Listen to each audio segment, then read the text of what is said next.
In ancient times, the Israelites lived under Philistine rule. The Philistines were a powerful and oppressive force, often subjugating the Israelites and making their lives difficult. The people of Israel longed for a deliverer, someone who could free them from this harsh domination and restore their freedom. One day, an angel appeared to the wife of Manoah, a man from the tribe of Dan. The angel brought astonishing news, prophesying the birth of a special child who would begin to deliver Israel from the Philistines. This child was to be a Nazirite from birth, dedicated to God, and his hair was never to be cut. True to the angel's words, Samson was born. From a young age, it was clear that he was blessed by God with incredible strength. His parents raised him according to the Nazirite vow, ensuring his hair was never cut, as it was the source of his divine strength. As Samson grew, so did his strength and his hair, which was never to be cut. He became known for his extraordinary feats of strength, which were unmatched by any other man. His reputation spread far and wide, and the Philistines began to fear him. One day, while traveling to Timnah, Samson encountered a fierce lion. The beast roared and charged at him, but Samson, filled with the Spirit of the Lord, tore the lion apart with his bare hands, as easily as if it were a young goat. With his divine strength, Samson overcame the beast.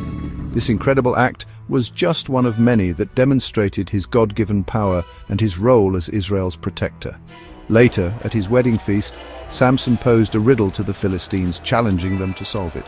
The riddle was based on his encounter with the lion, and it puzzled the Philistines greatly.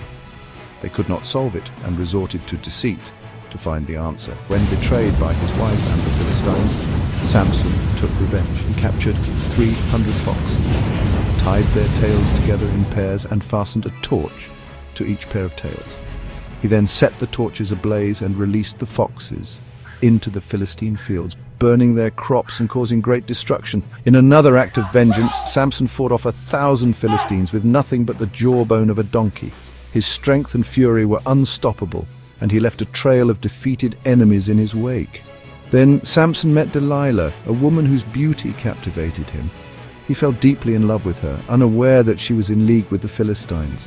They offered her a great sum of money to discover the secret of his strength. Delilah betrayed Samson, cutting his hair while he slept. With his hair gone, his strength left him, and he was as weak as any other man. The Philistines seized this opportunity to capture him. Without his strength, Samson was captured and blinded by the Philistines. They took him to Gaza, where he was bound with bronze shackles and forced to grind grain in prison. His once mighty power seemed lost forever. In his final act, Samson prayed for strength one last time. He was brought to the temple of Dagon, where the Philistines were celebrating.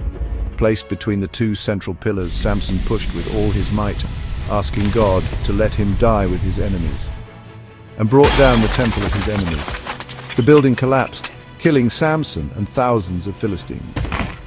In his death, Samson achieved a great victory for Israel, demonstrating that even in our weakest moments, faith can lead to triumph. Samson's story teaches us about faith, forgiveness, and God's plan. It reminds us that no matter how strong we are, we must rely on our faith and trust in a higher power.